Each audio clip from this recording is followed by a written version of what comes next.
Hello and welcome to my channel. Today we're going to be talking about the foundation chain. In the last video we discussed how to make a slip knot, and now I'm going to show you how to build upon that for the next step to begin crocheting. So we're going to start off by making a slip knot, and you can make it in any of the ways that we talked about in the video, or if you have a different way, you're absolutely 100% welcome to do it however you want. But I've made my slip knot. I'm going to take my crochet hook. I'm going to, basically what I'm trying to do is get some tension. And so for me, I like to wrap it right here in my fingers. Some people like to slip it between their fingers. It's whatever is comfortable for you.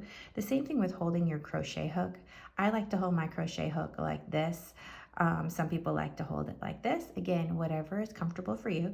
But for me, what I'm going to do is I'm going to start with my slip knot on my crochet hook. And here is the long end of my yarn that I'm going to be working with. I'm going to take my crochet hook and go underneath that yarn. And you see how it catches on that hook?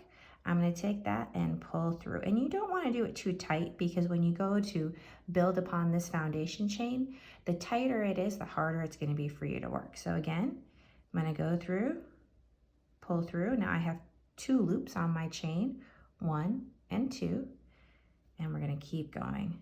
3, 4, 5. And just a couple of things to explain about a foundation chain.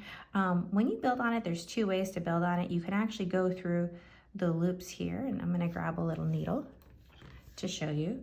So you can build through the loops here and here, or you can actually go through and use the back end. And you can see that there's a little loop here on the back end.